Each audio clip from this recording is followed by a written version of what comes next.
కర్కాటక రాశి వారికి ఈ వారంలో ఎన్ని గ్రహాలు అనుకూలిస్తున్నాయండి? శుక్రుడు మాత్రమే లాభస్థానంలో యోగిస్తున్నారు. చేపట్టే పనుల్లో శ్రద్ధ పెంచాలి. కార్యసిద్ధికై విశేషమైన కృషి అవసరం. లక్ష్యంపైనే దృష్టి పెట్టండి. ముఖ్య కార్యాలను జాగ్రత్తగా ఆలోచించి పొరపాట్లు జరగకుండా పూర్తి చేయాలి. ఆర్థికంగా నష్టం గోచరిస్తోంది. అనాలోచిత నిర్ణయం వల్ల సమస్య ఎదురవుతుంది. సన్నిహితుల ప్రమేయంతో పరిష్కార మార్గాలు లభిస్తాయి.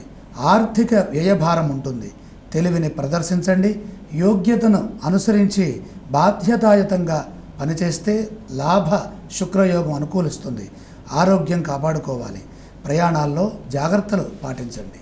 కర్కాటక రాశి వారు పఠించవలసిన స్తోత్రాలు ఏవండి? ముఖ్యంగా సుబ్రహ్మణ్య స్వామి యొక్క స్తోత్రాన్ని జపించుకోవడం ద్వారాను, విష్ణు సహస్రనామ స్తోత్రం వినడం ద్వారాను బుద్ధి కుశలత పెరిగి సరి అయిన నిర్ణయాలు తీసుకోగలుగుతారు. ఆలయ సందర్శన క్రమంలో ఏ ఏ దేవీ దేవతలను దర్శిస్తే మంచిదంటారు? జన్మరాశిలోనే కుజుడి యొక్క ప్రభావం వ్యతిరేకంగా ఉంది కాబట్టి శ్రీ సుబ్రహ్మణ్యేశ్వర స్వామి వారి సందర్శనం చాలా వరకు రక్షిస్తుంది. ఈ రాశి వారు చేయవలసిన దానాలు ఏవండి? మొక్క వచ్చిన పెసలను గణపతికి నివేదన చేసి ఆ తర్వాత వాటిని ఆవులకు పెట్టడం ద్వారా సత్ఫలితాలు బాగుంటాయి.